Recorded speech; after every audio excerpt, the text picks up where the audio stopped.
Alright, so we want to solve this kind of double inequality here.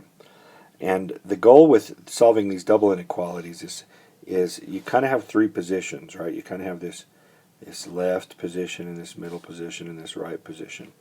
And usually the variable shows up in the middle position. And the goal is to leave the variable in the middle position, but get it all by itself. So what you want there is a plain old x. You want to start moving stuff away from that x so that all that stays there in the middle is the x. Okay? And of course, as you move things away, it's going to change the left and the right positions as well.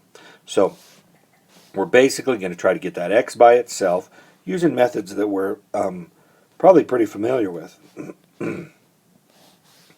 So the first thing we're going to want to do is get rid of the 2. And so we're going to multiply all three positions by a 2. Alright, so we're going to hit this one with a 2, multiply by 2, multiply here by a 2, and multiply here by a 2.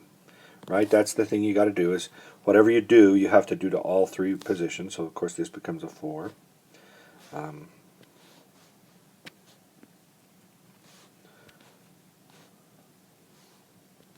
So this becomes a 4. And then here, this 2 cancels with this one. That's all that happens. They cancel. The top is unchanged.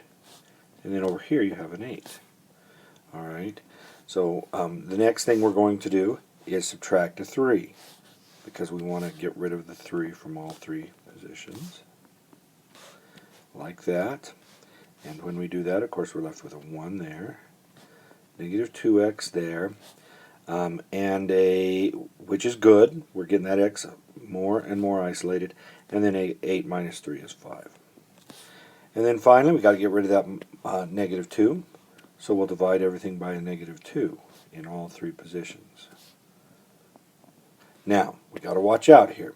Because remember, when you divide by a negative number as you're solving an inequality, you have to change the directions of the inequality. So first of all, let's do the division. So of course this turns into just a negative 1/2. And then in the middle, the negative 2's cancel, which was our goal, leaving an x. And then out here on the right, we're left with a negative 5/2. But what inequalities do we put? Well, since you divided by a negative, you have to change the directions of the inequality. Right? So that changes there, and this changes there.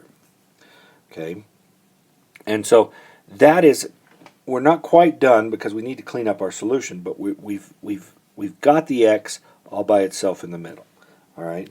What we want to do here, let's give ourselves a little more room, is first of all, this is not in the proper order. Because when we have a triple inequality like this, or double inequality, an inequality chain, whatever you want to think of it as, you want to usually have the smaller number on the left and go from small to large as you move from left to right. Well, negative 5/2 is smaller than negative 1/2. So what we're going to do is we're going to kind of flip this whole thing over. It's kind of like flipping a pancake. As you flip it over, the negative 5/2 is going to move here. The x stays in the middle, and the negative 1/2 moves there. But as you flip it over, the inequalities flip too. So we're going to have that becomes that one, and that becomes a less than or equal to. So be careful as you switch that. Now, we can put that on a number line. So running from negative 5/2 to negative 1/2. And we're going to shade that. Let's see if we can do this. We're going to shade between those. So a double inequality says all the solutions are all the numbers between negative 5/2 and negative 1/2. Okay, so that's what we're doing here. Let's get there we go. So shade all that stuff there. And so everything between those two numbers is a solution. And then we want to put the appropriate marks on the end. So we do not include negative 5/2, but we do include negative 1/2, thanks to the less than or equal to. So there's a picture of the solutions. Anything between negative 5 halves and negative 1 half, including negative 1 half. Now, if we finally put that in interval form, so what we did was graph form. We want to put it in interval form. Very simple. Look at the area you shaded. You shaded starting at negative 5 halves. That was your lowest shading point, up to negative 1 half. And then you have the same end markers.